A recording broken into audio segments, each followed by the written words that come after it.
once again. So today we're going to look at a BMW X5. It's not starting. She said she's already had a couple of mechanics out. Someone's changed the battery and it's still not starting, but she's not giving me any indication about is it cranking over or is she getting ignition. I've asked her those questions and she doesn't seem to understand, so we're going to go there, have a look at the car and see what's going on. Here we are, here is the car, 3 litre diesel BMW X5. So let's get inside and see what's going on. Key is in, let's press start.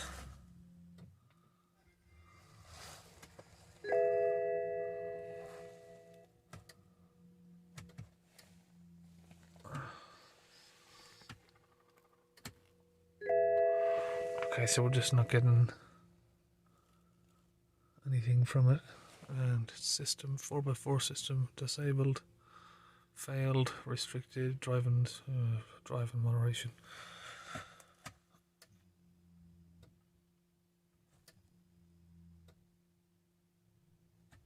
Okay, so there's nothing happening there, no response.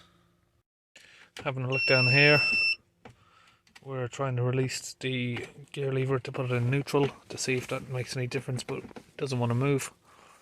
So that might be part of the issue. Here we're just running Diagnostics and there is a whole bunch of faults. So we're just going to have to go through them.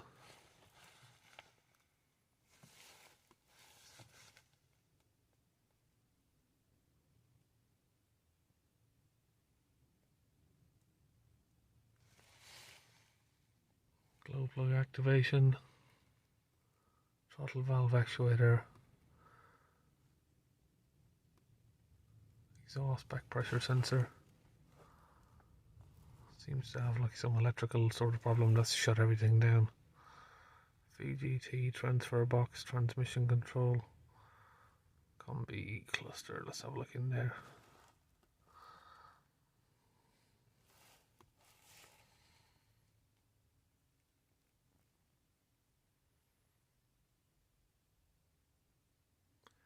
Instrument cluster, power supply turned off, terminal 30.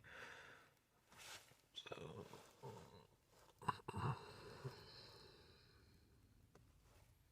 car access system is going to be another important one, maybe immobilized.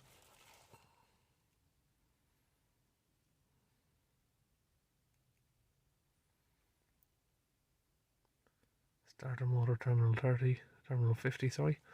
Car access system communication fault, and that is present.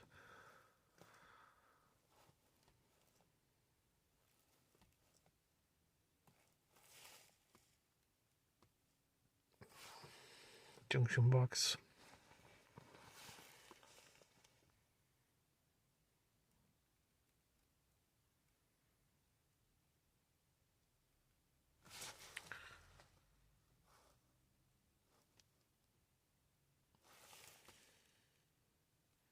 Footwell module. So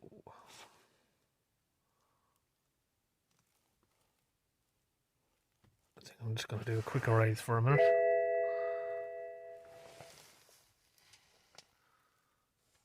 See which faults remain and which faults stay gone.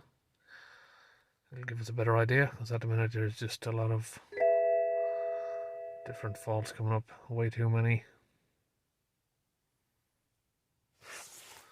Okay, now let's go back through the list. And we've got one here that hasn't cleared, so we're going to look at that straight away.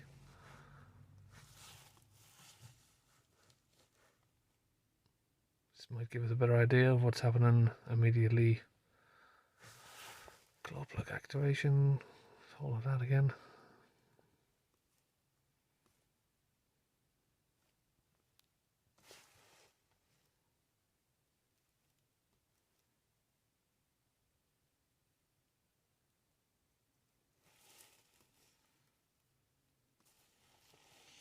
And we'll just give it a go, you never know, see what happens. If we press start now. we've still got nothing. So I think we're going to go back, restart that scan again.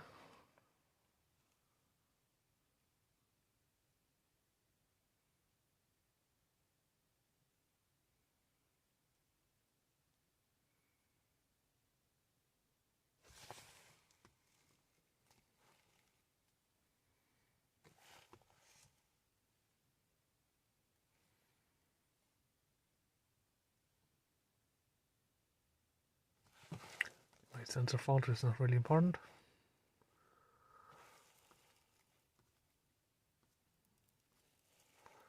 So we're going to go ahead and have a look at the starter motor. I think is the best option from here. Here we've got our power probe tester, and we're just going to try and get down there onto one of the lives of the starter motor. If we can reach it. Here we are. I think we just about got it there. See that bolt down there that we're on?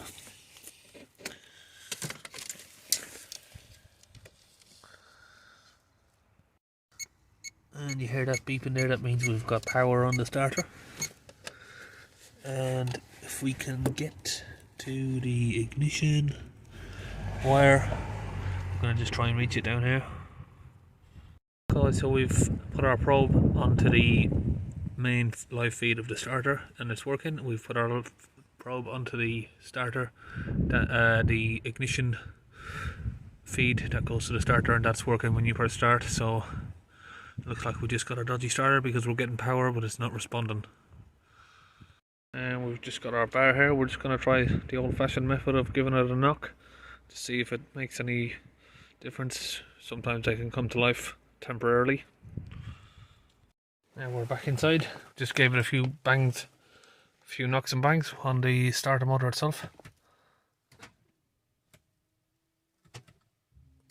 And we're actually getting a click now, which we weren't getting before.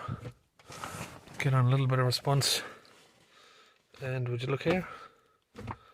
Don't ask me how that happened. Or maybe it's because we cleared our faults on here. But now the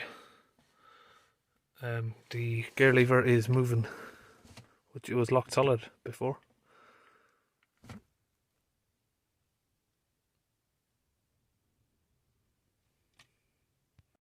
So that brings us to the end of this test here really. There's power to the starter motor and it's not working.